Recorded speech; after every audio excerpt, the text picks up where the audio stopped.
ओम वासुदेवाय। ओम अज्ञानतिमिरान्धस्य ज्ञानाञ्जनशलाकया चक्षुरुन्मिलितं येन तस्मै श्री गुरुवे नमः। तो लास्ट गुरुवार को हम पिछले गुरुवार को चतुर्थ अध्याय का पहला 15 नंबर श्लोक तक हम पढ़े थे। तो इसमें कवर किया हमने, दो सेक्शन कवर किए थे। तो एक हो गया कि इटर्नल एजुकेशन, जो भगवान कृष्ण का अवतार का अलग अलग कारण था, और भगवत गीता ज्ञान को कैसे कृष्ण ने सूर्यदेव को दिए थे, सूर्यदेव को मनु को दिए, मनु ने इच्छा को दिया, ऐसा गुरु परंपरा से चल रहा था। उसके बारे में भगवान कृष्ण अर्जुन को कह रहे।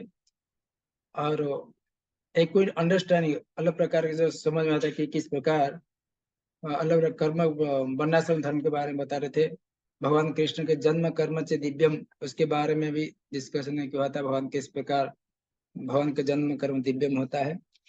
तो आज देखेंगे तो अलग अलग रिएक्शन अर्थात कर्म, कर्म कितने प्रकार है, उसका फल किस प्रकार मिलता है, कैसे हम कर्म करना पड़ेगा, उसके पर हम डिस्कशन करेंगे।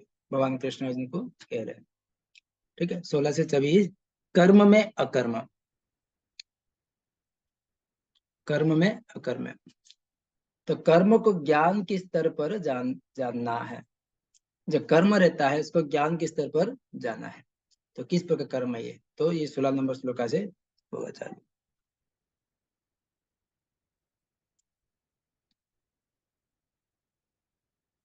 तो यहाँ पे श्लोका में 3 प्रकार के कार्य है, जो उसको बोलते कर्म, विकर्म, अकर्म। तो श्लोका इस प्रकार बताता है। किम कर्म कर्म, किम किम कर्म किम कर्मेति कवयो कवयो अत्र मोहिताः तत्ते कर्म प्रवक्ष्यामि यज्ञात्मा मोक्ष से शुभात्। तो यहाँ पे 16 नंबर श्लोका में कह रहे कि भगवान कृष्ण कर्म क्या है और अकर्म क्या है, इसे निश्चित करने में बुद्धिमान व्यक्ति भी मोहग्रस्त हो जाते हैं। अतएव भगवान कृष्ण कह रहे, मैं तुमको बताऊंगा कि कर्म क्या है, जिसे जानकर तुम सारे अशुभ से मुक्त हो जाओगे। तो यहाँ पे प्रभुपाद कह रहे कि ये श्लोका में भगवान कृष्ण कहना चाहते हैं कि समझ पाना तो अन्य कैसे समझे, कैसे कर्म को अलग प्रकार समझे।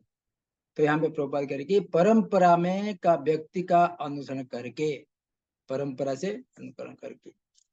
इसलिए कृष्ण अर्जुन को उपदेश दे रहे कि ताकि अर्जुन ने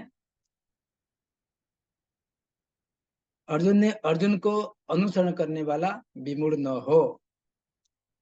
तो प्रभुपाद कह रहे कि यहाँ पे कृष्ण भावनामृत में जो कर्म किया जाए वो पूर्ववर्ती प्रामाणिक भक्तों के आदर्श के अनुसार होना चाहिए। इसका निर्देश 15 श्लोका में कहा गया है। किस प्रकार यत्तथा आचरति श्रेष्ठ, पूर्व लोग जो कर रहे हैं उसका अनुसरण कैसे पद चिन्ह अनुसरण करते हुए अपने कर्तव्य का पालन कर सकते हैं। कृष्ण भावनामृत में कर्म करने के लिए मनुष्य को उन प्रामाणिक पुरुषों के नेतृत्व का अनुगमन करना चाहता है, जो परंपरा के अनुसार रहता है। तो इस पद्धति को उपदेश को पहले भगवान कृष्ण किसको दिए थे, इस अध्याय में बता रहे थे। गुरु परंपरा से सर्वप्रथम सूर्य देव को दिया गया है, जिन्हें उससे अपने पुत्र मनु को से कहा, मनु ने अपने पुत्र इक्ष्वाकु से कहा। ये पद्धति तब से पृथ्वी पर चली आ रही है। अतः परंपरा के पूर्ववर्ती अधिकारियों के पद चिन्ह का अनुसरण करना आवश्यक है। कहा जाता कि पुण्य प्रायोग ज्ञान के द्वारा धर्म पथ निर्णय नहीं किया जा सकता। कोई प्रामाणिक पथ बिना सीख बिना कोई ऐसे निर्णय नहीं ले सकता कि कर्म अकर्म क्या होता है। तो भगवान कृष्ण भागवत में कहते कि धर्म तो साक्षात भगवत प्रणीतम। अपुण्य चिंतन द्वारा कोई किसी धार्मिक सिद्धांत पर निर्माण नहीं कर सकता है। मनुष्य को चाहिए कि ब्रह्मा शिव नारद मनु बलि कुमार कपिल प्रहलाद भीष्म सुख यम जनक ऐसे 12 महाजन, जो महाजन है महान अधिकारियों के पद चिन्ह कर अनुसरण करे। केवल मानसिक चिंतन द्वारा ये निर्धारित करना कठिन होता है। तो इसलिए आगे कहते कि प्रभुपाद कहते कि अतः भगवान अपने भक्तों पर अहितु की कृपावश स्वयं ही अर्जुन को बता रहे कि कर्म क्या है और अकर्म क्या है। केवल कृष्ण भावनामृत में किया गया कर्म ही मनुष्य को भवबंधन से उबार सकता है, निकाल सकता है। बाकी सब कर्म का जितने बाकी अगर कृष्ण भावनामृत को छोड़ के बाकी जितने कर्म कर रहे हैं, ये कर्म का बंधन का कारण बन जाता है। तो आगे बताएंगे कर्म का विस्तार रूप में भगवान कृष्ण बता रहे अलग अलग कर्म, विकर्म, अकर्म का। तो अगले श्लोक में देखेंगे 17 नंबर 17 से 18 तीन प्रकार के कर्म का अंतर जानना है। इस श्लोक का 17 से 18 दो श्लोक में बता रहे भगवान कृष्ण। श्लोक नंबर 17 पढ़िए, कोई पढ़िए। हरे कृष्ण प्रभु जी। पढ़िए पढ़िए। कर्मणो अपि बोद्धव्यं बोद्धव्यं च विकर्मणा कर्मणस्य बोद्धव्यं गहना कर्मणो गति। कर्म की बारीकियों को समझना अत्यंत कठिन है, अतः मनुष्य को चाहिए कि वो ये ठीक से जाने कि कर्म क्या है, विकर्म क्या है और अकर्म क्या है। हरे कृष्ण प्रभु जी। हरे कृष्ण, धन्यवाद। तो यहाँ पे भगवान कृष्ण कर्म, अकर्म, विकर्म के बारे में बता रहे सबको, अर्जुन को बता रहे। तो प्रभुपाद लिखते कि यदि कोई सचमुच ही भव बंधन से मुक्ति चाहता है तो उसे कर्म, अकर्म तथा विकर्म के अंतर को समझना होगा। तो प्रभुपाद यहाँ पे कर्म, कर्म के बारे में बता रहे हैं।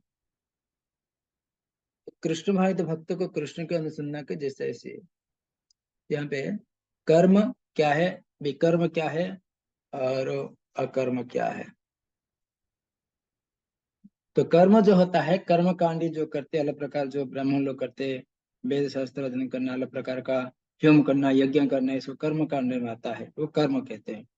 विकर्म किसका है, जो शास्त्र के विरुद्ध में जाते कर्म करते हैं उसको विकर्म।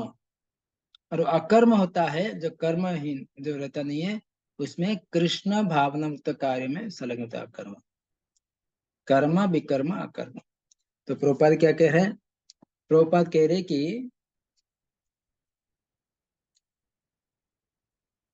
कर्म में अकर्म तथा कर्म में कर्म को जानकर दिव्य स्थिति में रहना। ये 18 नंबर श्लोक में बता रहे कि 17 नंबर श्लोक में उपाधि लिख रहे की और विस्तार रूप में कर्म, अकर्म तथा विकर्म को विश्लेषण की आवश्यकता है, क्योंकि यह अत्यंत गहन विषय, गहन कर्मणा गति।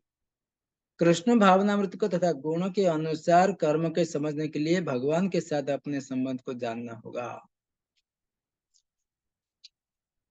और बता रहे कि इसमें इस भावनामृत तो विरुद्ध सारे निष्कर्ष का परिमाण में कर्म निषिद्ध कर्म है।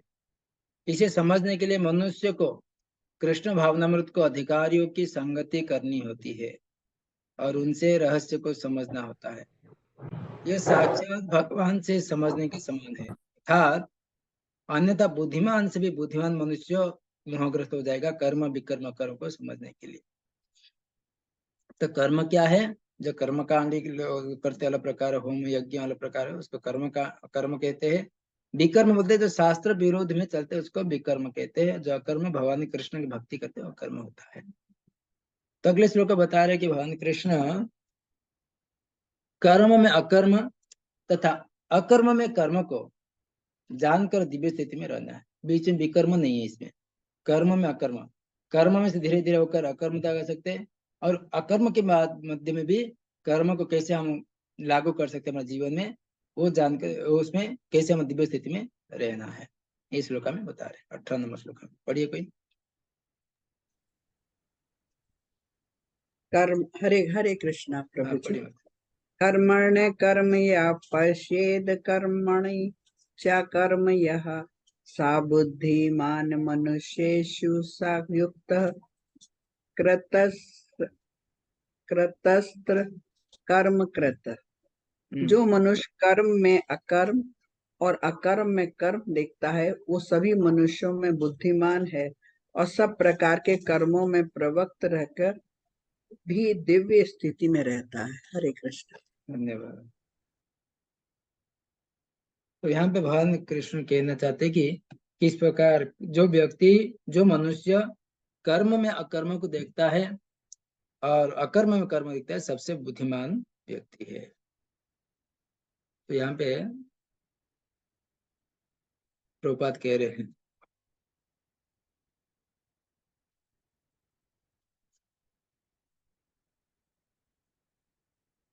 भक्त कृष्ण के बिना कम से कम सुख दुख से नहीं भोगता है। भक्त कृष्ण भाव कर्म करने से सुख और दुख नहीं भोगता है। नित्य कृष्णदास भाव से कर्म फल का प्रभाव से उसे लगती नहीं है। यही है भक्तिमय कर्म का, कर्म या काम में अकर्म भक्ति करना। ये कर्म से अकर्म, और अकर्म कर्म क्या है, निर्विशेषवादी देखते हैं। जो कर्म फल का आत्म साक्षात्कार के बाधक में करके सर्व कर्म बंद कर देते हैं, क्योंकि भक्ति नहीं कर रहे हैं, इसीलिए कर्म नहीं करने के लिए अकर्म से भी इन्हें कर्म फल का भुगतना होगा। तो प्रपात कह रहे कि इसमें कृष्ण भावनामृत में कार्य करने वाला व्यक्ति स्वभावतः कर्म बंधन से मुक्त होता है। उसके सारे कर्म कृष्ण के लिए होता है, अतः कर्म के फल से उसे कोई लाभ या हानि नहीं होती। फलस्वरूप वो मानव समाज में बुद्धिमान व्यक्ति है। यदि भी वो कृष्ण के लिए सभी तरह कर्म में लगा रहता है, अकर्म का अर्थ है कि कर्म का फल बिना, अकर्म का अर्थ कोई कर्म का फल आशा नहीं करते, उसका अकर्म कहते हैं। निर्विशेषवादी इस भय से सारे कर्म करना बंद कर देते हैं। कर्म फल से आत्म साक्षात्कार मार्ग के बाधक न, किंतु सगुणवादी अपनी स्थिति में भलीभांति परिचित रहता है कि भगवान किसी नित्य दास है, वो समझकर वो अपने कर्म करते रहता है। जो निर्विशेषवादी लोग कहते हैं नहीं, अकर्म कर्म करेंगे तो हम बंधन, भय होता है उनको कि भय के कारण बंद कर देते हैं। किंतु यहाँ पे भक्त क्या करते हैं कि जो भी कर्म करते हैं भगवान को केंद्रित करके करते हैं, उसको अकर्म कहते हैं। अकर्म, इसमें कोई कर्म लागू नहीं होता हमको। तो अगले श्लोक में बता रही है भगवान कृष्ण 19 से 24। हरे कृष्णा प्रभु जी। हाँ जी, प्रभु जी, ये जो अभी आपने अकर्म में कर्म है ना, वो एक बार अच्छे से समझाइए ना प्लीज। कर्म से अकर्म ना। हाँ, और जो निर्विशेषवादी वाला है वो वाला, हाँ, सेकंड तो क्वेश्चन। निर्विशेषवादी इस भय से सारे कर्म करना बंद कर देते हैं। तो क्या करते हैं, जो अकर्म का अर्थ है कि कर्म के बिना फल के बिना कर्म करते, जो भक्त रहते हैं। जो निर्विशेषवादी लोग रहते क्या करते हैं, हमको कोई इसमें आसक्ति हो जाएगा, ये हमारा ये करना होगा, तो सारे कर्म करना बंद कर देते हैं। तो अपने बोले कि सोचते कि निर्विशेषवादी अरे इस प्रकार जाके ऑफिस में काम करना, ये करना, हमको पैसा धन कमाना, ये सब हमको बंधन का कारण बन जाएंगे, इसके लोग काम करना छोड़ देते हैं। परंतु भक्त क्या करते हैं, कर्म करते हैं और कर्म में भगवान को केंद्रित करते हैं। तो उसमें दोनों में फर्क है। तो प्रभुपाद को कोई एक बार प्रभुपाद जब भी पाश्चात्य देश में थे, तो वहां पे जहाँ पे मीडिया वाले आए, अन्य अन्य गुरु भी थे, सबको बोले कि तुम धन, ऐसा धन धन को हाथ में पकड़ो, हम फोटो खींचेंगे मीडिया में डालेंगे। तो जितने सारे अलग अलग से वो संप्रदाय के थे, बोले नहीं नहीं नहीं, हम इसे धन से हम दूर रहते, हम धन को छूते नहीं है। तो प्रभुपाद क्या बोले, बोले मेरे पास धन लेके आओ और मेरे फोटो खींचो और मीडिया में छोड़ो। तो मीडिया वाले बोले कि आपको भय नहीं लगता है? कि मीडिया वाले बोले कि इतना स्वामी जी होकर इतना धन की आसक्ति है। बोले कि नहीं, ये तो धन को लेकर मैं कृष्ण की सेवा में लगाऊंगा, मेरा क्या आसक्ति है। इसको बोलते हैं युक्त वैराग्य। तो इसको बोलते हैं अकर्म। और वो निर्विशेषवादी क्या करते, नहीं, भय के कारण उसको दूर रहने के लिए कोशिश करते हैं, किंतु वो भक्ति नहीं करते, भगवान का भजन कीर्तन नहीं करते, केवल दिखाव के लिए वो बोलते नहीं, हमको धन को छुएंगे नहीं। तो भय के कारण, हम कुछ हो जाएगा, हमको कोई निंदा कर देगा, ऐसा भय के कारण। ठीक है, समझ गया। यस यस प्रभु जी, एकदम अच्छे से, thank you so much Prabhu जी। हरे कृष्ण। तभी 19 से 24 होता है कि कर्म से अकर्म का उदाहरण तथा लक्षण बता रहे भगवान कृष्ण यहाँ पे। तो 19 नंबर श्लोक में आता है कि पंडित कौन है। भगवान कृष्ण बता रहे कि पंडित कौन है। तो पढ़िए श्लोक, पढ़ो प्रभु जी। पढ़िए। यस्य सर्वे समारंभा काम संकल्प वर्जिता ज्ञानाग्नि कर्माणं तमाहु पंडितम बुधा।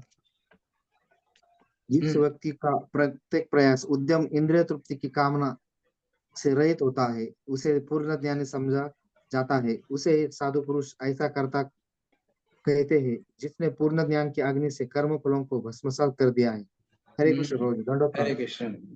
तो इसमें जो पंडित व्यक्ति कौन है? जिस व्यक्ति ने प्रत्येक उद्यम प्रयास से इंद्रिय तृप्ति कामना से रहित होता है, उसे पूर्ण ज्ञानी समझ जाता है। जो अपने इंद्रिय के जो कामना, इंद्रिय तृप्ति के लिए जो चीज रहता है उसे रहित, उसे छुटकारा पा रहता है, उसको पूर्ण ज्ञान समझते हैं। उसे ही साधु पुरुष ऐसा करता कहते कि जिसने पूर्ण ज्ञान को अग्नि से कर्म फल को स्वाहा कर दिया है। जो पंडित कौन है? पंडित बुधाहा, अर्थात जो पंडित अपने कर्म फल को आसक्त नहीं को उसको अग्नि में स्वाहा कर दिया, उसको पंडित कहते हैं। तो प्रभुपाद कहते हैं कि यहाँ पे पंडित तो देखिए पूर्ण ज्ञानी है, भोग छोड़ने का प्रयास करने वाला, ज्ञान से कर्म फल को भस्म करने वाला, ये पंडित है। उदाहरण देकर बता देगी, मैं नित्य कृष्णदास। पंडित क्या सोचता है? मैं नित्य कृष्णदास हूँ, यह ज्ञानाग्नि कर्म फल को भस्म करती है।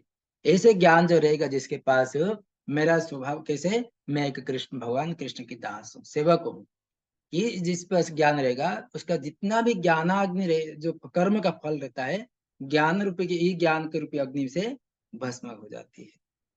तो प्रोपा लिखते कि केवल पूर्ण ज्ञान ही कृष्ण भावना भावित व्यक्ति को कार्यकलाप को समझ सकता है। ऐसे व्यक्ति में इंद्रिय तृप्ति की प्रवृत्ति का अभाव रहता है, उसके मन में कभी भी इंद्रिय तृप्ति आएगी नहीं। इससे यह समझ जाते हैं कि भगवान के नित्य दास के रूप में उसे अपने स्वाभाविक स्वरूप का पूर्ण ज्ञान है, जिसके द्वारा उनसे अपने कर्म फल का भस्म कर दिया है। जिन्हें ऐसा पूर्ण ज्ञान प्राप्त कर लिया कि सचमुच विद्वान है। तो इसमें कर्म फल को सारे अग्नि में, ज्ञान रूप की अग्नि में स्वाहा कर देता, भस्म हो जाते हैं। तो अगले 19-20 नंबर श्लोक में बताया कि साधक परिपूर्ण कैसे बनेगा। एक साधक व्यक्ति अपने कैसे परिपूर्ण कैसे बन सकता है, ये श्लोक 20 नंबर श्लोक में।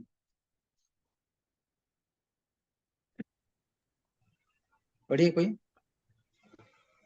हरे कृष्णा प्रभु जी। हरे कृष्ण।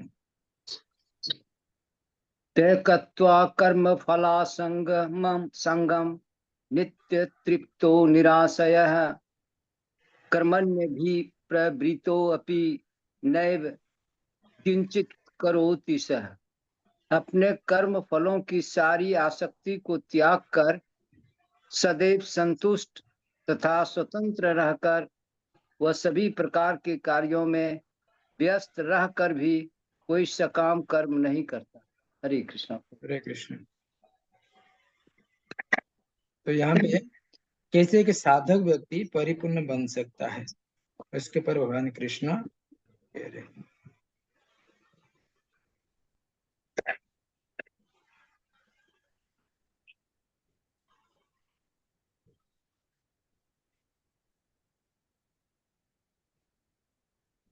तो यहाँ पे प्रभुपाद लिख रहे कि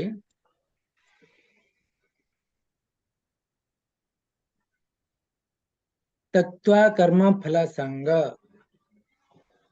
तत्वा कर्म फल संग अर्थात कर्म फल न चाहना, सब कर्म को कृष्णार्पण करना है। अपने जितने कर्म को भगवान को अर्पण करना है। एक साधक क्या करना चाहिए? जितना कर्म कर रहा है केवल भगवान को अर्पण करना चाहिए। नित्य तृप्त, नित्य होता है प्रेममय सेवा में तृप्ति मिलेगी। उसमें कर्म का फल को भगवान की सेवा में लगा देना है और प्रेममय सेवा करते ही हमें इसमें आनंद लेनी होगी। और निराश्रय अर्थात शरीर निर्वाह पर भी आसक्त नहीं होना चाहिए।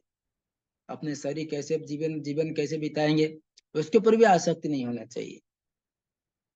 नैव नैव किंचित करोति अर्थात सकाम कर्म नहीं करता है, बस वस्तु संग्रह न करके सर्व कृष्ण अर्पण करता है। इसे सिद्ध भावना की पूरी पूर्णतः श्लोक में 11 और 12 में दिया गया है। तो इस प्रकार एक साधक व्यक्ति पुण्य से प्रभाव से परिपूर्णता हो सकता है। कैसे? ये अपने कर्म को भगवान को अर्पण करना है और भगवान को ऐसी एक ही आशा रखना है कि भगवान की सेवा करनी है और अपने जीवन निर्वाह करने के लिए कोई चिंता नहीं करना है, भगवान ऊपर पूरा छोड़ना है। जैसे कि भक्ति सिद्धांत सरस्वती ठाकुर का एक शिष्य थे, अपने धन संपत्ति सारे इतना बहुत बड़े धनी व्यक्ति थे, तो पूरा धन संपत्ति को मंदिर बनाने के लिए दे दिए। तो उनके लिए घर में भी रहने के लिए भी जगह नहीं है। तो वापस भक्ति सिद्धांत सरकार के पास आए, बोले कि मुझे रहने के लिए कुछ जगह दीजिए। तो उनको मंदिर में जगह दिए रहने के लिए। तो अपने जितना धन था केवल अपने शरीर निर्वाह के लिए चिंता नहीं की, सब कुछ अपने गुरु महाराज को समर्पण कर दिए। तो इसके बोलते कि उसको जो बोलते कि साधक स्तर से कैसे पूर्णतया हो पाया। तो इसमें और प्रभुपाद कह रहे कि प्रभुपाद के 20 नंबर श्लोक में कह रहे कि कर्म के बंधन से इस प्रकार की मुक्ति तभी संभव है जब मनुष्य कृष्ण भावना भावित तो होकर हर कार्य कृष्ण के लिए करे। यत करोसि यज्जोसि मदर्पण बोलते हैं। कृष्ण भावना भावित व्यक्ति भगवान के शुद्ध प्रेम बसी कर्म करता है, फलस्वरूप उससे कर्म फल प्रति कोई आकर्षण नहीं रहता है। ठीक है। अतः कृष्ण भावना मृत में रहित तो कोई भी कार्य करता पर भव बंधन स्वरूप होता है और विकर्म यही असली रूप है। जो विकर्म होता है ये उसका असली रूप है, जैसे कि पहले बताया चुका है। तो 21 नंबर श्लोक में अभी देखते कि उन्नत भक्त के लक्षण किस प्रकार होते हैं। उन्नत भक्त का लक्षण किस प्रकार होते हैं, पढ़िए 21 नंबर श्लोक।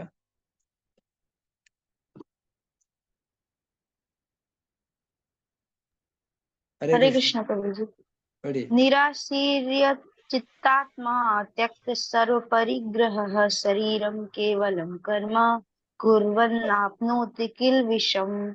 ऐसा ज्ञानी पुरुष पूर्ण रूप से संयमित मन तथा बुद्धि से कार्य करता है, अपनी संपत्ति के सारे स्वामित्व को त्याग देता है और केवल शरीर निर्वाह के लिए कर्म करता है।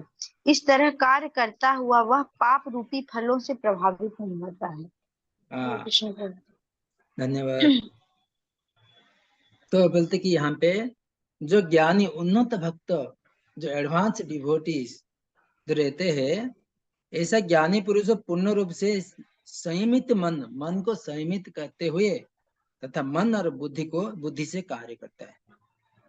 अपनी संपत्ति के सारे स्वामित्व को त्यागते, ये सोचता नहीं कि ये धन का मालिक मैं हूँ, ये घर का मालिक मैं हूँ, ये कभी नहीं सोचता है।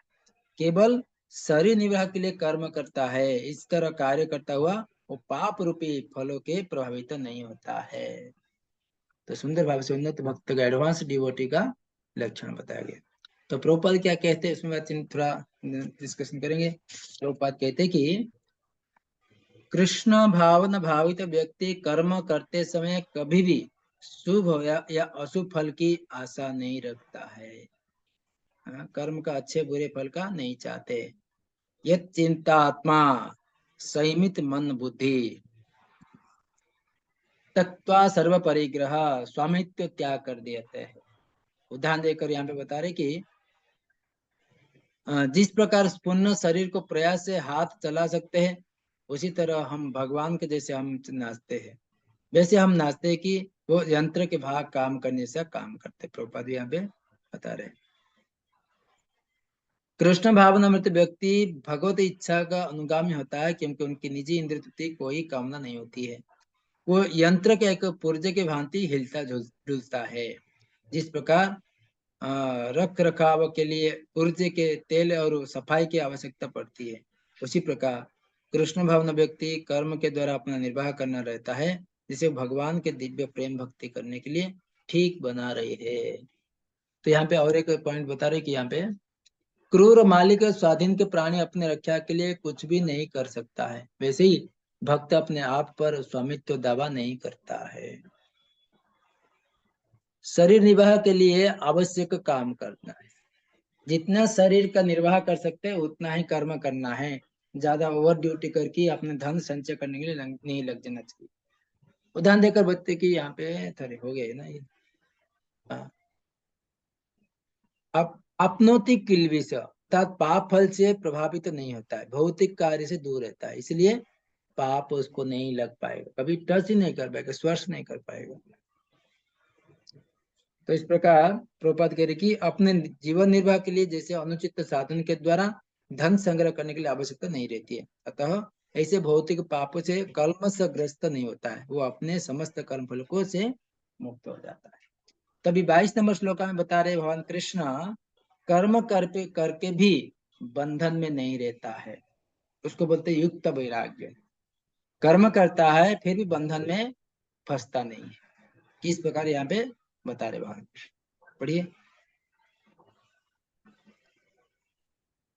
पढ़िए श्लोका पढ़िए कोई। हरे कृष्ण प्रभु जी। यदृच्छालाभसन्तुष्टो द्वन्द्वातीतो विमत्सरः समसिद्धावसिद्धौ च कृत्वापि न निबध्यते। जो स्वतः होने वाले लाभ से संतुष्ट रहता है, जो द्वंद्व से मुक्त है और ईर्ष्या नहीं करता, जो सफलता तथा असफलता दोनों में स्थिर रहता है, वो कर्म करता हुआ भी कभी बनता नहीं। हरे कृष्णा प्रभु जी। पंचांग प्रणाम। तो यहाँ पे जो स्वतः होने वाले लाभ से संतुष्ट है, जितना ही लाभ होता है, जब प्रॉफिट होता है उसमें ही सेटिस्फाइड होता है, संतुष्ट रहता है। जो द्वंद्व से मुक्त, किसके बाद झगड़ा द्वंद्व से मुक्त रहता है और ईर्ष्या नहीं करता है, और सफलता तथा असफलता दोनों से स्थिर रहता है। कोई सफलता होता है असफलता होता है, उसमें स्थिर रहता है, वो कर्म करता हुए कभी एक भवबंधन से बनता नहीं है, नहीं बनता है। तो इसमें बोलते कि, तो उसको बोलते कि एक इस भौतिक संसार में लोग क्या करते हैं, इच्छा द्वेष समोत्वेन द्वंद्व मोहेन भारत, ईर्ष्या द्वेष इच्छा प्रकाश करते जगत में रहते, परंतु जो शुद्ध भक्त रहते हैं वो ऐसा कर्म करते जो इसमें लाभ में, जितना लाभ मिला आज उसमें सेटिस्फाइड रहते, जितना प्रॉफिट मिलता है उसमें संतुष्टि रहते हैं, और हमेशा द्वंद्व से मुक्त, ईर्ष्या से मुक्त रहते हैं। तो प्रभुपाद कहते हैं कि यहाँ पे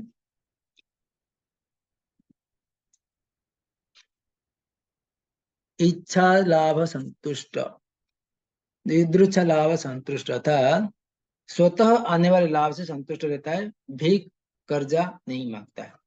आज 5,000 महीने में कमा रहे तो ऐसे इसमें ही संतुष्ट रहना चाहिए, नहीं कि जाके हमको 5,000 कमा रहे 10,000 खर्चा करेंगे तो कर्जा 5,000, क्योंकि कर्जा नहीं मांगता है तो उसमें संतुष्ट रहता है।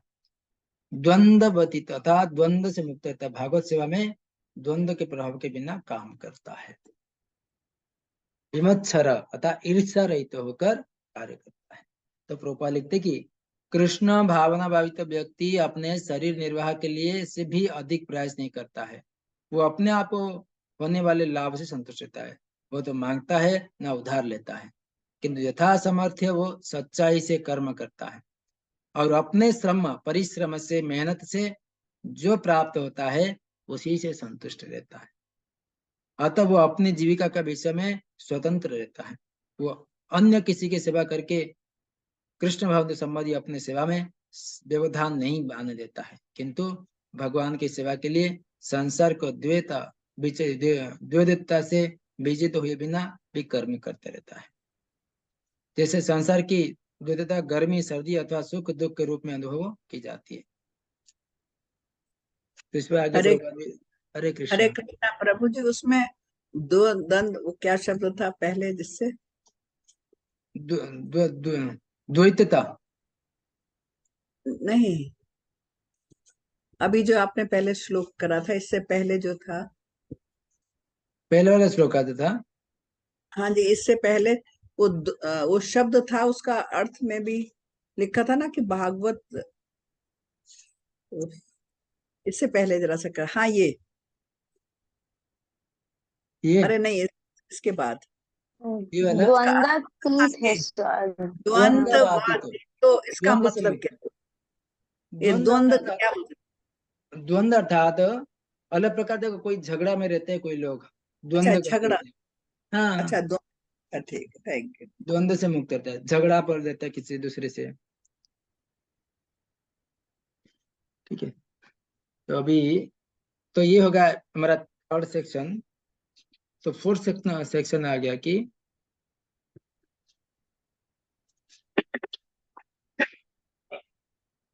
यज्ञ का विषय में दिव्य ज्ञान से मुक्ति, और जो जो अध्याय का शीर्षक क्या है, ये दिव्य ज्ञान का शीर्षक क्या है, दिव्य ज्ञान का, ये पूरा लास्ट 23 से 33 नंबर श्लोक से भगवान कृष्ण कह रहे हैं। अभी किसका यहाँ तक किसका प्रश्न है अभी? हरे कृष्ण। हरे कृष्णा प्रभु जी, धन्यवाद प्रणाम। हाँ जी, प्रश्न है कुछ? युक्त वैराग्य किसको बोलता है और एक बार बता दीजिए। युक्त वैराग्य अर्थात जो अपने भौतिक संसार में धन की आवश्यकता करते, धन किसके लिए? भगवान की सेवा में लगाते हैं, अपने सेवा में नहीं लगाते, उसको युक्त वैराग्य बोलते हैं। वो बोलते कि जो धन प्राप्त होता है, हम मेहनत करते हैं, कुछ जॉब के लिए जाते हैं, ऑफिस में जाते हैं, जो धन को कमाते और उसके आसक्ति न होकर भगवान की सेवा में उसको लगाते हैं, तो बोलते कि ये सारे कार्य जो कर रहा हूँ मैं भगवान की सेवा के लिए कर रहा हूँ, उसको बोलते हैं युक्त वैराग्य। मतलब वो उदाहरण में शुद्ध भक्त लिख सकते हैं ना, बोल सकते हैं ना। हाँ, थैंक शुद्ध यू। भक्त ही है, जो भगवान की सेवा में जो यूज करता है उसको शुद्ध भक्त ही है।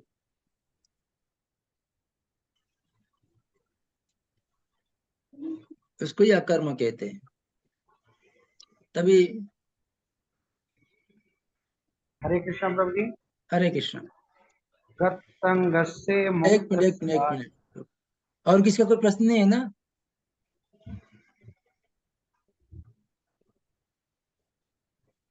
ठीक है, तो 23 नंबर श्लोक में कृष्ण संतुष्टि के लिए यज्ञ भक्ति करके दिव्यता पाता है।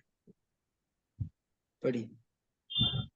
गतसंगस्य मुक्तस्य ज्ञानवश्चेतसः यज्ञाचरता कर्म समग्रं प्रविलीयते। जो पुरुष प्रकृति के गुणों के प्रति अनासक्त है और जो दिव्य ज्ञान में पूर्णतया स्थित है, उसके सारे कर्म ब्रह्म में लीन हो जाते हैं। हरे कृष्ण। हरे कृष्ण। तो यहाँ पे बता रहे कि जो पुरुष प्रकृति के गुणों के प्रति अनासक्त है और जो दिव्य ज्ञान के पूर्णता स्थिति में है, उसके सारे कर्म ब्रह्म में लीन हो जाता है। तो कृष्ण संतुष्टि के लिए यज्ञ या भक्ति करके दिव्यता पाता है।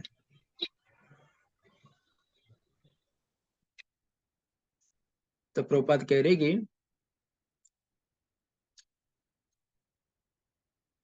गत संगस्य मुक्तस्य, उसका अर्थ क्या बता रहे यहाँ पे? प्रकृति के गुणों से अनासक्त, ज्ञान अवस्थित चेतस, ब्रह्म ज्ञान के स्थित जानता है कि वह कृष्णदास है।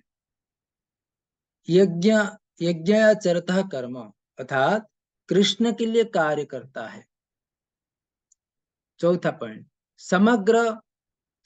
समग्रम प्रविलीयते अर्थात दिव्यत्व प्राप्त करता है, क्योंकि उसके सारे सब कर्म दिव्य होते से भौतिकता से प्रभावित नहीं होता है।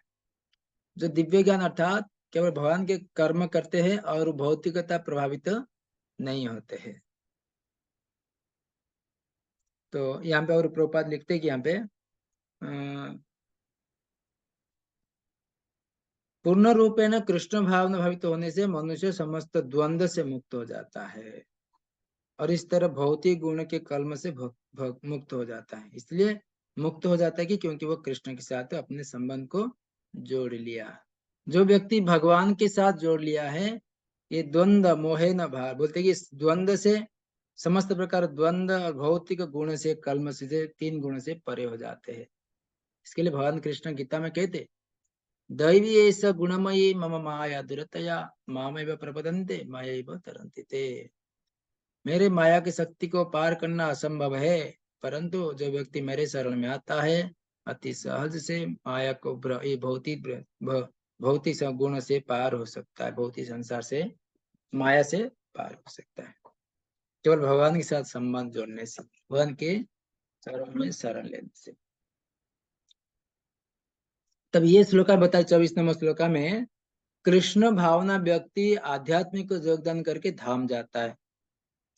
केवल भगवान के जपा कर से, भगवान के नाम को जप करने से, भगवान कथा श्रवण करने से, भगवान के भक्त होने से, योगदान करके भगवान धाम में चले जाता है। ये गारंटी साथ बता रहे यहाँ पे। कृष्ण पढ़िए। ब्रह्मणापणं ब्रह्म हविर् ब्रह्माग्नौ, सॉरी प्रभु जी वापस से बोलो। ब्रह्मार्पणं ब्रह्म हविर्ब्रह्माग्नौ ब्रह्मणाहुतं ब्रह्मैव तेन गन्तव्यं ब्रह्म कर्म समाधिना। जो व्यक्ति कृष्ण भावनामृत में पूर्णतः लीन रहता है, उसे अपने आध्यात्मिक कर्मों के योगदान के कारण अवश्य ही भगवत धाम की प्राप्ति होती है, क्योंकि उसमें हवन आध्यात्मिक होता है और हवि भी आध्यात्मिक होती है। हरे कृष्ण। हरे कृष्ण। तो यहाँ पे प्रभुपाद सुंदर भाव से उसको समझा रहे हैं। देखो यहाँ पे अकर्म का यह अंतिम श्लोक है। अकर्म का जो अकर्म, विकर्म, अकर्म, कर्म, अकर्म है, उसे अंतिम श्लोक का क्या बता रहे हैं। तो यहाँ पे कृष्ण भावना दिव्यत्व को कैसे देता है, उदाहरण देकर, दूध से कृष्ण भावना दिव्यत्व, दूध से बनी पदार्थ खाने से पेट में गड़बड़ हो जाती है, दूध का ही उत्पन्न दही से भी ठीक कर सकते हैं। ऐसे ही भौतिकता से संबंधित व्यक्ति कृष्ण, भौतिकता जो संबंधित व्यक्ति भौतिकवादी साथ जो संग में रहते हैं, अगर व्यक्ति कृष्ण भक्ति में, भावना कार्य में, गीता पाठ करता से मुक्त हो सकता है। यही कृष्ण भावना का यज्ञ है। अगर ऑफिस में जाते हैं, कोई कार्य में किसी के साथ संग करते हैं, परंतु वो नित्य हमेशा भगवान के चिंतन में रहता है, भगवान का नाम जप करता है, भगवान का गीता का श्रवण करता है, तो वही होता है कि कृष्ण भवन का यज्ञ है। यहाँ पे देखो, यहाँ पे बता रहे कि कृष्ण भावना यज्ञ क्या है। तो कृष्ण भावना का यज्ञ होता है कि हवन क्या होता है, कृष्ण को अर्पण करना है। अग्नि क्या होता है, दिव्य ज्ञान हमारा। यज्ञ करता कौन है, भक्त है। अंतिम फल भगवत धाम। ये सब आध्यात्मिकता है, सब मिलके कृष्ण भावना में, विधि में होता है। ठीक है। 25 से 33 तीन नंबर विविध यज्ञों जो दिव्य ज्ञान तक ले सकते हैं। जो अलग अलग प्रकार का यज्ञ है, हमको दिव्य ज्ञान स्तर पर उठा सकता है। कौन सा है अलग प्रकार का यज्ञ करने से दिव्य ज्ञान हमको पहुंच पाएंगे, इस लोग ये 25 से 33 तक बताते हैं। श्लोक नंबर 25। अलग प्रकार यज्ञ क्यों है, एक ही यज्ञ क्यों नहीं, अलग अलग यज्ञ, विविध यज्ञ क्यों है, प्रश्न कोई से कर सकता है। तो यहाँ पे भगवान कृष्ण कह रहे हैं। पढ़िए श्लोक, पढ़िए 25 नंबर श्लोक।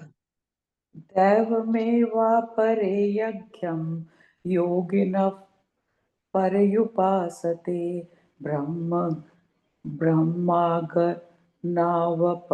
यज्ञं यज्ञेनैवोपजुह्वति। कुछ योगी विभिन्न प्रकार के यज्ञों द्वारा देवताओं की बलि भांति पूजा करते हैं और कुछ पर ब्रह्म रूपी अग्नि में आहुति डालते हैं। हरे कृष्णा। हरे कृष्णा। तो अलग अलग यज्ञ क्यों है, यहाँ पे भगवान कृष्ण कह कि कुछ योगी विभिन्न प्रकार यज्ञों द्वारा देवताओं की भली भांति पूजा करते हैं और कुछ परम ब्रह्म रूपी अग्नि में आहुति डालते हैं।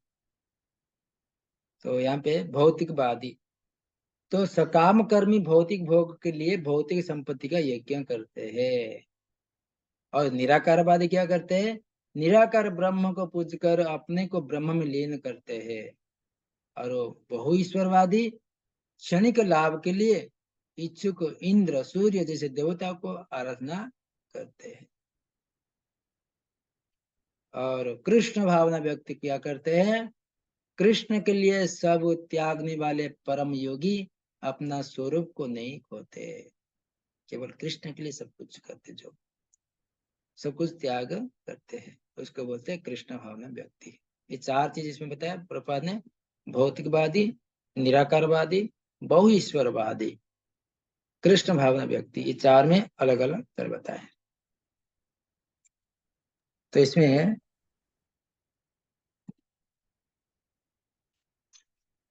तो निष्कर्ष क्या है, इस तरह यज्ञ दो प्रकार का है। यज्ञ का प्रकार दो प्रकार का है, भोग के लिए भौतिक वस्तु त्यागना और दिव्य ज्ञान के लिए त्याग करना, ये दो प्रकार का यज्ञ होता है। और इसमें प्रभुपाद भी लिख रहे कि वस्तुतः यज्ञ का अर्थ है कि भगवान विष्णु को प्रसन्न करना है, और विष्णु को यज्ञ भी कहते हैं। भगवान का एक अवतार है यज्ञ पुरुष है। विभिन्न प्रकार के यज्ञ को दो श्रेणियां रखा जाता है कि सांसारिक द्रव्य के लिए यज्ञ द्रव्य यज्ञ कहते हैं उसको, द्रव्य यज्ञ, और दिव्य ज्ञान का अर्थ है कि जो ज्ञान यज्ञ कहते हैं उसको भी, जो कृष्ण भावना भावित में उसकी सारी भौतिक संपदा का भगवान के प्रसन्न के लिए होती है। किंतु जो किसी क्षण का भौतिक सुख के लिए कामना करते हैं वे इंद्र सूर्य चंद्र ये सब कर लिया। तो लास्ट में कह रहे कि प्रभुपाद किंतु अर्जुन जैसा कृष्ण भावना भावित व्यक्ति कृष्ण को प्रसन्न करने के लिए सर्वस्व अर्पित कर देता है। इस तरह उसकी सारी भौतिक संपत्ति के साथ साथ आत्मस्वरूप भी कृष्ण के लिए अर्पित हो जाता है। ये परम योगी है, किंतु इसका पृथक स्वरूप नष्ट नहीं होता है। तो नेक्स्ट श्लोक में बताएंगे भगवान कृष्ण वर्णाश्रम वाले यज्ञ प्रभु जी, हरे कृष्णा प्रभु जी, 25 से रिलेटेड क्वेश्चन है, पूछ लूं अभी? हाँ पूछ लीजिए। जैसा कि आपने चार बताया था ना कि भौतिकतावादी और बहुईश्वरवादी, तो भौतिकतावादी और बहुईश्वरवादी में दोनों में तो डिफरेंस क्या है प्रभु जी? क्योंकि उसमें भी देवताओं को अप्रोच किया जाता है अपने सेंस ग्रेविटेशन को संतुष्ट करने के लिए, और बहुईश्वरवादी में सूर्य चंद्र ये सब भी देवताओं की कैटेगरी में आते हैं, तो दोनों में डिफरेंस क्या है? हाँ, तो इसमें देखो ये बहुईश्वरवादी अलग, जो भौतिकवादी लोग रहते हैं संपत्ति प्राप्त करने के लिए, ठीक है। तो संपत्ति प्राप्त करना था, बहुत संपत्ति प्राप्त करने की लोग क्या बोलते हैं, मैं इसका मालिक बनूंगा, राजा बनूंगा, तो ये बोलते भौतिकवादी जो नेता लोग रहते हैं, ठीक है। जो बहुईश्वरवादी रहते हैं कुछ क्षणिक लाभ के लिए, जैसे पुत्र चाहिए, धन चाहिए, खाने के लिए चाहिए, अलग देवता को जल अर्पण करते हैं, दूध डालते हैं, ऐसा जो अलग अलग देवता को एक साथ में पूजा करते हैं, हाँ, अलग अलग देवता को पूजा, क्षणिक लाभ के लिए। तो इंद्र सूर्य जैसे देवता को कभी सूर्य को पानी चढ़ा दिया, ये चढ़ा दिया, उनका अलग लक्ष्य रहता है। किंतु भौतिकवादी लोग कहते हैं ये भोग करना चाहते हैं, संपत्ति को भोग करना चाहते हैं। बाकी जो बहुईश्वरवादी जो लोग रहते हैं कुछ क्षणिक समय के लिए मुझे ये चाहिए था, अच्छा रहता, मेरे बीमार ठीक हो जाता, अच्छा है, तो अलग देवता को शरण में जाते हैं। तो भौतिकवादी का उनका, वो भी देवताओं की पूजा करते हैं भौतिकवादी, परंतु उनका लक्ष्य अलग रहता है। जो भौतिकवादी जो लोग रहते हैं केवल बड़े बड़े धन का आसक्ति रहकर किसको कब्जा कर लेंगे, ये कर लेंगे संपत्ति, हम किसको यज्ञ, किसको दान दे देंगे, कुछ पुण्य कर्म कर देंगे, हमको सबको सब मुझे हमको पूजा करेंगे, उनका वही लक्ष्य रहता है। जो बहुईश्वरवादी रहते हैं कि क्षणिक कुछ लाभ के लिए अलग देवता को उपासना करते हैं। दोनों में अंतर समझ आया? यस प्रभु जी, मतलब यही कि भौतिकवादी थोड़ा सा दीर्घ काल तक के लिए भोग करना चाहते हैं। हाँ, भौतिक भोग करना चाहते हो लोग। Okay Prabhu, thank you so much Prabhu ji. अभी देखेंगे श्लोका नंबर 26 में वर्णाश्रम वाले का यज्ञ किस प्रकार होता है। जो वर्णाश्रम चतुर्वर्ण माया बोले कि ब्राह्मण क्षत्रिय वैश्य शूद्र जो रहते हैं वो लोग किस प्रकार यज्ञ करते, जो वर्णाश्रम धर्म में रहते हैं। तो पढ़िए श्लोका, पढ़िए 26 नंबर।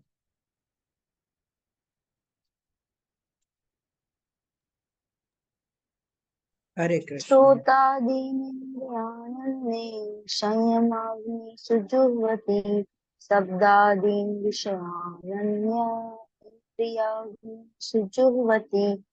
इनमें से कुछ श्रवणादि क्रियाओं तथा इंद्रियों को मन की नियंत्रण रूपी अग्नि में स्वाहा कर देते हैं, तो दूसरे लोग नियमित गृहस्थ इंद्रिय विषयों को इंद्रियों की अग्नि में स्वाहा कर देते हैं। हरे कृष्ण प्रभु जी। हरे कृष्ण। क्यों? तो इसमें भगवान कृष्ण कह रहे कि इनसे कुछ विशुद्ध ब्रह्मचारी श्रवणादि क्रिया को तथा इंद्रियों को मन की नियंत्रण के रूप में अग्नि में स्वाहा कर देते। दूसरे लोग नियमित गृहस्थ इंद्रिय विषयों में इंद्रियों की अग्नि के स्वाहा करते। तो इसमें प्रभुपाद कह रहे कि इसमें मेन बताते कि ब्रह्मचारी गृहस्थ के बारे में बता रहे। तो श्रवण का यज्ञ करते हैं कैसे? हरिनाम अनुकीर्तनम। तो मानव जीवन में 4 आश्रम है, ब्रह्मचारी, गृहस्थ, वानप्रस्थ, सन्यासी पूर्ण योगी बनने के लिए निमित्त है। ये वर्णाश्रम का निमित्त क्यों बनाया गया कि क्योंकि अच्छी तरह से पूर्ण योगी सन्यासी बन सकते, कैसे अपने जीवन का लक्ष्य को पहुंच सकते। मानव जीवन पशुओं के भांति इंद्रिय तृप्ति के लिए नहीं बना है, अतः मनुष्य जीवन 4 आश्रम इस प्रकार व्यवस्थित है कि मनुष्य आध्यात्म जीवन में आगे बढ़ सके। ब्रह्मचारी व शिष्यगण प्रामाणिक गुरु के देखरेख में इंद्रिय तृप्ति से दूर रहकर मन को बस में करते हैं। वे कृष्ण भावना मृत्यु संबंधित शब्दों में ही सुनते हैं। श्रवण ज्ञान का मूलधार होता है। अतः शुद्ध ब्रह्मचारी सदैव हरिनाम कीर्तनम, हरिनामानु कीर्तन, बहुत ही शब्द न सुनकर केवल शब्द ब्रह्मण के हरे कृष्ण महामंत्र सुनता है। ब्रह्मचारी गुरुकुले वसंदात गुरु हितम, भोग त्याग करके केवल गुरु के आश्रय में रहते हैं। और गृहस्थ क्या कर रहते हैं?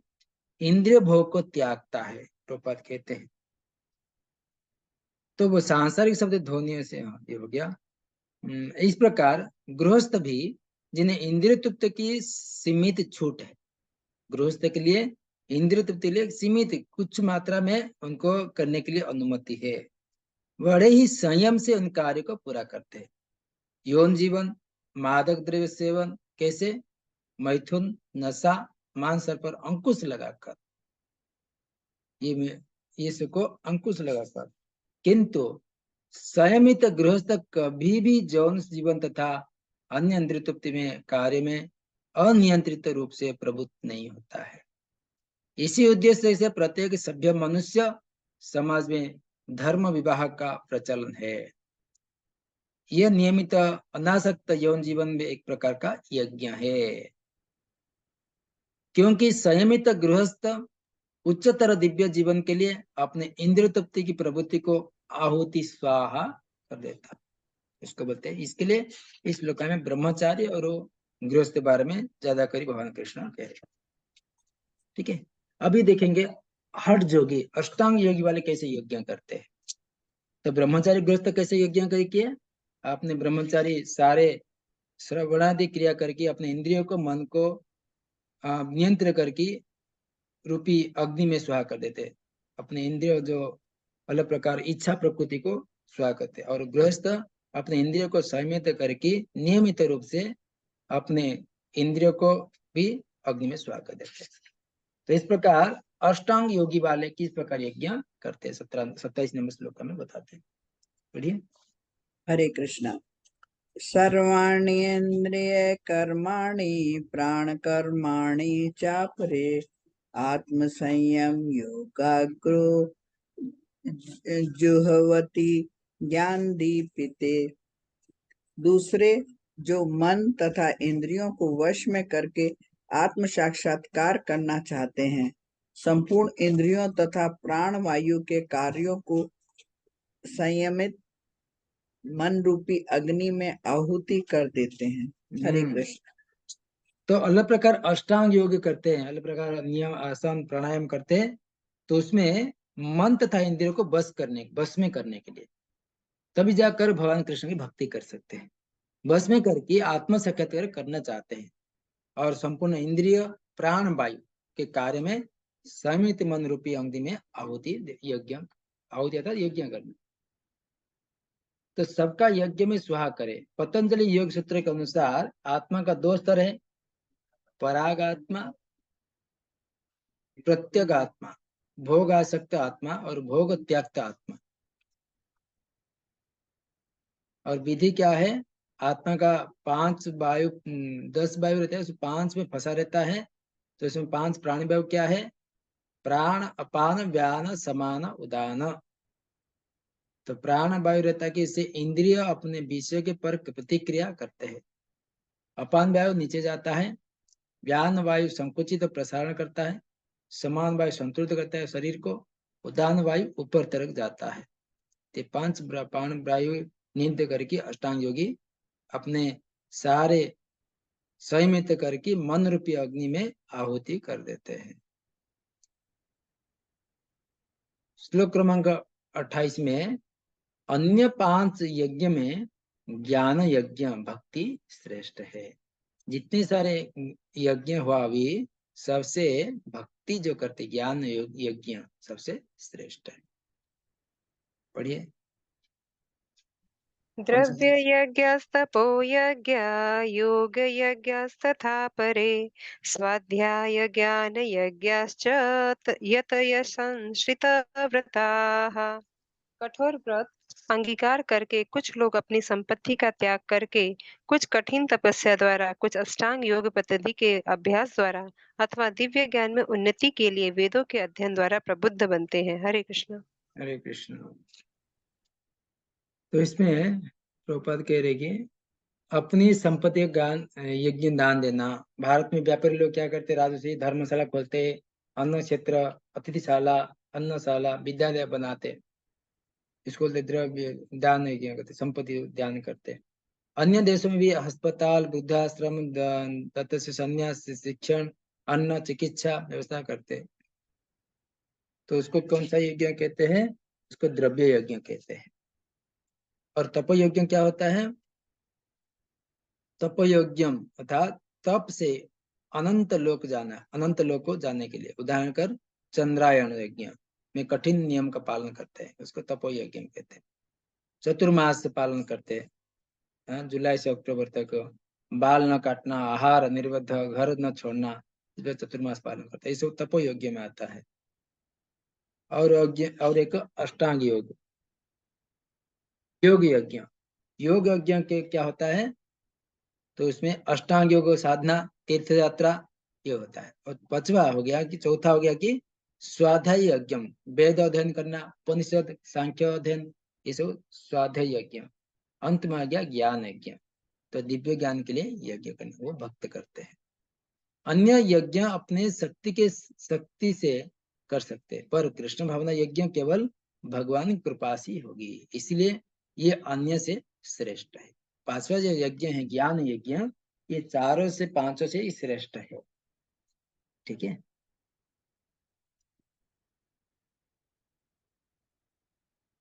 श्लोक क्रमांक 29 में प्राणायाम से कैसे संबंधित आते हैं? प्राणायाम करके यहाँ पे क्वेश्चन है। बोलिए प्रभु जी। तो जो अभी जो बताया, जो ये चातुर्मास में जो भक्त भी तो करता है, हाँ, इसका कर्म क्या होता है? देखो, ये कोई भी शास्त्र में जब भगवान जो भक्ति करना, वो भक्ति में नहीं आता है। इसमें बोलते हैं कि तपो यज्ञ में आता है। बस क्या करना, हमको कुछ कठोर नियम पालन करके अपने इंद्रिय को बस में करने के लिए अलग प्रकार तपस्या कहा जाता है। तो इसमें तब से बोलते कि इसमें चतुर्मास उदाहरण पता है कि चतुर्मास करने से हमारा शारीरिक तरह से हमारे मन इंद्रिय नियंत्रित रहेगा। तो इसमें तपो यज्ञ में श्रेष्ठ कौन सा है? सबसे भक्ति योग है। प्रभुपाद कहते नहीं कहते कि हम लोग चतुर्मास पालन करना चाहिए, क्योंकि प्रभुपाद को पता था केवल भगवान का भक्ति करना है, भगवान का नाम यज्ञ करना है, कीर्तन करना है, सबसे श्रेष्ठ है। चतुर्मास इसमें कहा गया कि ये सारे यज्ञ कर सकते हैं, परंतु सबसे श्रेष्ठ है भक्ति योग, जो यज्ञ ज्ञान यज्ञ, अर्थात भगवान का नाम जप करना है, भगवान के बारे में श्रवण करना है, ये मेन मुख्य महत्व है। बाकी सब कुछ तकलीफ नहीं है करने के लिए। कोई अपना तपो द्रव्य यज्ञ, कोई धर्मशाला खोल सकता है, कोई अन्न क्षेत्र खोल सकता है, विद्यालय खोल सकता है, वृद्धाश्रम खोल सकता है, ये करने के लिए कोई दिक्कत नहीं है। लेकिन इससे सर्वश्रेष्ठ है भक्ति यज्ञ है, जो ज्ञान यज्ञ कहते हैं। तप यज्ञ जो होता है वो केवल चतुर्मास करते हैं, अलग प्रकार का व्रत उपवास करते हैं। तो इसमें बोलते हैं कि ज्ञान यज्ञ सबसे श्रेष्ठ है। योग यज्ञ में भी श्रेष्ठ है ज्ञान यज्ञ। ठीक है, समझ आए प्रभु जी? करने में से कोई हानि नहीं है, कर सकते हैं, परंतु सबसे श्रेष्ठ ये बताया गया कि ज्ञान यज्ञ सबसे श्रेष्ठ है। जो किसी उपवास से होता है, ये क्या कौन सी द्रव्य में पड़ता है? देखो, उपवास जो अलग है। हम कार्तिक जो एकादशी व्रत करते हैं वो भगवान को भक्ति में आता है। बाकी जितना करते हैं सब अपने को नियंत्रित करने, क्योंकि एकादशी तो भगवान कृष्ण के लिए किया जाता है ना, भगवान कृष्ण की भक्ति करने के लिए, ज्यादा जप करने के लिए। और ये रहता है कि चतुर्मास में जो रहता है कि अपने इंद्रिय को 4 मास एक बार खाना, नहीं तो फल आहार करके रहना है। ये भक्ति योग में नहीं आता है, ये तपो यज्ञ में आता है। ठीक है। और लास्ट ये भीष्म पंच यज्ञ में आता है न भीष्म पंच प्रभु जी, ये लोग हुई ना अपने शरीर को और मन को और इंद्रियों को नियंत्रण करने के लिए सब कुछ करते हैं। इसको बोलते तपो यज्ञ ही कहते हैं। वो भी भीष्म जैसे प्रति ये कहते हैं कि मैं ये युद्ध में मैं हारूंगा नहीं, ऐसा भीष्म प्रतिज्ञा लिया था। तो ऐसा प्रतिज्ञा कहते हैं हम 5 दिन हम कुछ खाएंगे नहीं, पिएंगे नहीं, एक बार भी नहीं खाएंगे, उसे प्रतिज्ञा करते हैं। केवल हमारे हाथ में नहीं है, प्रतिज्ञा कर लेते हैं। तो इसमें तप योग्य में आता है, तपस्या है वो भी एक, जो तब योगी लोग रहते हैं, योगी से भक्त श्रेष्ठ है। उसमें तो इसमें करने से कोई मना नहीं कर रहे, लेकिन इसमें श्रेष्ठ कौन सा है वो बता रहे भगवान कृष्ण। ठीक है। मतलब प्रभु जी जैसे सकाम कर्मी जो होते हैं, वो लोग भी जैसे चातुर्मास का पालन करते हैं ना, कि वो लोग 4 महीने तक वो लोग फिर चप्पल वगैरह नहीं पहनते हैं कहीं। ऐसा तो मतलब एक तरह से देखा जाए तो एक अपने आप को रेगुलेट करने के लिए चातुर्मास को वो लोग। हाँ, रेगुलेट करने के लिए। yes, yes. Thank you. तो अभी देखेंगे प्राणायाम से समाधि 29 नंबर। तो ये हो गया ना हमारा 29 नहीं हुआ प्रभु। प्राणायाम से समाधि तक कैसे जाना है। हरे कृष्णा प्रभु जी, धन्यवाद प्रणाम प्रभु जी। वो ज्ञान योग और कृष्ण भावना में तो योग और बुद्धि योग सब एक ही है ना। कौन सा? कृष्ण भावना में तो योग और ज्ञान योग सब एक ही है ना। हाँ, ज्ञान यज्ञ अर्थात वही दिव्य ज्ञान, अर्थात भगवान की भक्ति करना है। भगवान का नाम जब होता है ये वही ज्ञान यज्ञ, दिव्य ज्ञान उसको ही कहते हैं। ये अध्याय का नाम जो दिव्य ज्ञान है, भगवान का नाम को जप करना है, कीर्तन करना है, कथा श्रवण करना है, श्रवण कीर्तन। नहीं चीज। हरे कृष्ण।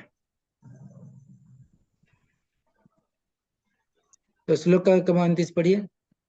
यस प्रभु जी।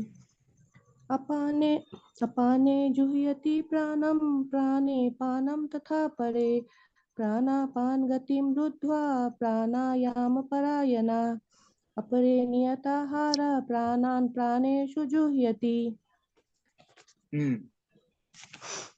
अन्य लोग भी हैं जो समाधि में रहने के लिए श्वास को रोके रहते हैं, प्राणायाम। वे अपान में प्राण को और प्राण में अपान को रोकने का अभ्यास करते हैं और अंत में प्राण अपान को रोककर समाधि में रहते हैं। अन्य योगी कम भोजन करके प्राण की प्राण में ही आहुति देते हैं। हरे कृष्णा प्रभु जी। हरे कृष्ण। तो इसमें प्रभुपाद कहते हैं कि श्वास को रोकने के योग विधि प्राणायाम कहलाते। प्रारंभ में हठ योग का विविध आसन का सहायता से इसका अभ्यास किया जाता है। ये सारे विविध इंद्रिय को बस में करने तथा आत्म साक्षात्कार की प्रगति के लिए संतुति की जाती है, केवल इंद्रियों को बस में करने के लिए। इस विधि में शरीर का भीतर वायु को रोका जाता है, जिससे वायु की गति दिशा उल्टा से हो सके। अपने वायु निम्नगामी, ऊर्ध्वगामी, प्राण वायु ऊर्ध्वगामी। प्राणायाम में योगी विपरीत दिशा में श्वास लेने का तब तक अभ्यास करता है जब तक दोनों वायु उदासीन होकर पृथक पूरक अर्थात समान नहीं हो जाती। तो यहाँ पे प्राणायाम तो श्वास को रोकने की विधि है, प्राणायाम को कहते हैं। रोज सब आश्रम ये अपना कौन बाबा जो प्राणायाम सिखाते ना, रामदेव बाबा। हाँ, तो श्वास को रोकने की विधि अलग प्रकार प्राणायाम सिखाते रहते। इसमें वायु को दिशा को बदलकर प्राण को रोककर साक्षात्कार को पाने के लिए आयु बढ़ाता है। आयु को शक्ति को बढ़ाता है प्राणायाम करने से। तो इसमें इंद्रिय भी नियंत्रित होता है। तो आगे बताते कि कृष्ण भक्त प्रेम सेवा से इंद्रिय निग्रह करके सीधे मुक्ति पाता है। तो इसे प्राणायाम से क्या होता है, प्राणायाम करके हमारे इंद्रिय को नियंत्रित करने के लिए प्रयास करते हैं, उसमें आयु बढ़ता है। किंतु कृष्ण भक्त क्या करते हैं, भगवान के प्रेम सेवा से, भगवान की सेवा से इंद्रिय अपने आप निग्रह हो जाता है, सीधे मुक्ति पाते हैं। कम खाने से इंद्रिय बस में होते हैं, भक्त केवल कृष्ण प्रसाद ग्रहण करके इंद्रिय बस कर लेते हैं। प्रभुपाद ये कहते हैं। प्रभुपाद और भी लिख रहे इसमें, मामेव विचारणे भक्ति योगेन सेवते सगुण समितानि ब्रह्म भूयाय कल्पते। जो व्यक्ति भगवान के निश्चल भक्ति में प्रबुद्ध होता है, प्रकृति गुणों को लांघ जाता है, तुरंत आध्यात्मिक पद को प्राप्त होता है। कृष्ण भावना व्यक्ति दिव्य अवस्था को प्रारंभ करता है, निरंतर उसी चेतना में रहता है, अतः उसका पतन नहीं होता है, अंततः वो भगवत धाम को जाता है। कृष्ण प्रसाद में ही खाते रहने के स्वतः ही कम खाने की आदत पड़ जाती है। इंद्रिय निग्रह के मामले में कम भोजन करना, अल्पाहार अत्यंत लाभप्रद होता है, और इंद्रिय निग्रह के बिना भवबंधन से निकल पाना संभव नहीं है। अगर इंद्रिय निग्रह नहीं कर पाएंगे कोई, तो भवबंधन से मुक्ति नहीं मिलती है। ठीक है, तो अभी नेक्स्ट श्लोक में बता रहे कि हरे कृष्ण प्रभु जी। हाँ जी प्रभु जी, इसमें भी जो बताया कि सिर्फ कृष्ण प्रसाद खाने से कम खाने की आदत पड़े, लेकिन भगवान प्रभु जी, हम लोग तो फीस्टिंग करते रहते हैं, हमेशा एकदम एंजॉय करते रहते हैं प्रसादम को। तो देखो, प्रसाद को एंजॉय करना ये सबसे बड़ी बात है। प्रसाद को उपभोग करना नहीं चाहिए कभी भी, उसको आस्वादन करना चाहिए, ग्रहण करना चाहिए, ऐसा बोलना। तो उपभोग करना चाहिए तो ये सबसे बड़ा घातक हो जाता है। आज प्रसाद मिला, महाप्रसाद मिला, दबा के खाओ, ये नहीं करना चाहिए, क्योंकि उसको आस्वादन करने जैसे भगवान के ये उचिष्ट है, उसको हम आस्वादन कर सकते हैं। जब तक ये रहता कि हम बोलते ना प्रसाद खाना अच्छा है, परंतु उसमें अपना इंद्रिय नियंत्रित नहीं हो पाएगा। जैसे भगवान प्रसाद लिए भगवान को भोग लगाए, हम भी सब कुछ खा सकते नहीं है। भगवान भी आग पी सकते हैं, भगवान सब कुछ डाइजेस्ट कर सकते, लेकिन हम नहीं कर सकते उसको। हमारे शरीर के हिसाब से हमको थोड़ा सा ही ग्रहण करना चाहिए, हमारे इंद्रिय को नियंत्रित करने के लिए। तो भगवान बोलते सब कुछ मैं दे रहा हूँ, तो आपके ऊपर डिपेंड है क्या ग्रहण करना चाहिए, नहीं करना चाहिए। भगवान को हमारी इच्छा होता है, आज हमको पानी पूरी इच्छा लगता है, थोड़ा भगवान को भोग लगा दे, हम खा लेंगे, इसको नहीं करना चाहिए। तो कभी कभार ऐसा होता है, लेकिन ऐसा हमेशा नहीं होना चाहिए कि नियंत्रण, हमारा इंद्रिय नियंत्रित नहीं होता। तो ये नहीं कह रहे कि आपको खाना नहीं चाहिए, खानेंगे, लेकिन उसका लिमिट रहता है। ठीक है, उसमें भौतिक स्तर में भी हमारा हेल्थ भी डाउन हो जाता है। ठीक है ना। यस प्रभु जी, मतलब बहुत अच्छी आज बात मालूम पड़ी कि अभी तक ये समझ रही थी कि कृष्ण प्रसाद खा रहे हैं तो हम सब चीज ले सकते, लेकिन आज पता चला कि मतलब अपने ऊपर कंट्रोल होना चाहिए, जितना बॉडी के लिए आवश्यकता है उतना ही। मतलब अगर ऐसा नहीं कि प्रसाद मिला तो उसको दबा लो। नहीं, अपने कंट्रोल करके जितना शरीर के अच्छा है उतना ही खाने का। हरे जो प्रसाद हरे खाने के कृष्णा बाद प्रभु आपका जी, ये पानी पूरी वाला मेरे को समझा नहीं, आपके मतलब कैसा, मतलब पानी पूरी उनको चढ़ा और खुद जल्दी से खा लिया, ये नहीं, मैं एक प्रॉब्लम हो उदाहरण देकर सकती बता है। रही कि हमको जो इच्छा लग रहा है, आज मुझे खाने की इच्छा हो रही है, चलो बनाते अच्छा, भगवान मतलब को। हमारे तृप्ति के लिए हम पहले भगवान को चढ़ाएंगे, फिर हमारे तृप्ति के लिए हम उसको खाएंगे, ऐसा? नहीं, वो सही है, ये नहीं बोल रहा हूँ कि खाने का नहीं मन खाना। हमारा है, लेकिन बस एक दिखावा करना है कि भगवान को हमने चढ़ा यही दिया, कह रहा मन हूँ। को तसल्ली दे दी और खुद खा रहे हैं, ऐसा ना? हाँ, ये पाप हो हमको जाएगा ना? यही कहना चाहिए कि हमका शरीर के लिए क्या अच्छा है, हमारे हेल्थ के लिए क्या अच्छा है, वो बना मतलब के भगवान हमको को भोग भगवान लगा के के खाना। प्रसन्नता के लिए करना। हाँ, भगवान की प्रसन्नता अच्छा, के लिए मतलब करना है, भगवान को प्रसन्न और हमारे स्वास्थ्य के लिए क्या सही है, अच्छा। हमारे इंद्रिय को नियंत्रित करने के लिए कौन सी वस्तु अच्छा है, वही चीज बनाकर हम भगवान को भोग लगा के हम ले सकते हैं। तो हमारे लिए लेना है, अगर भगवान के लिए सब कुछ भगवान को भोग लगा सकते हैं, भगवान को पानी पूरी, सेव पूरी, समोसा, बड़ा पाव सब भोग लगा सकते है ना। प्रभु जी, ये जिह्वा वेगम, हरे कृष्ण वाचन प्रभु जी, हाँ, ये जिह्वा वेगम सबसे कठिन है क्या? प्रभु जी सही बोला। क्या बोलते ना, इसके लिए बोलते ना, तार मध्य जिह्वाति लोभ में सुदूर मति। हाँ, बहुत लोभी होता है जीवा। इसको जो जिह्वा ऐसा में लगता है कि सब कुछ कंट्रोल कर लेंगे पर ये जिह्वा नहीं कंट्रोल। जिह्वा को कभी अच्छा कंट्रोल प्रभु जी, पता है ऐसे क्या? जैसे प्रसाद लग नहीं जिह्वा को जब कंट्रोल ये कर पाते, जब भी हमारा शरीर बीमार हो जाता है ना, तभी अपने आप कंट्रोल हो जाता है। डॉक्टर मना यस करे ये प्रभु नहीं जी, खाओ, हाँ। वो मत खाओ, तभी पता चलता है।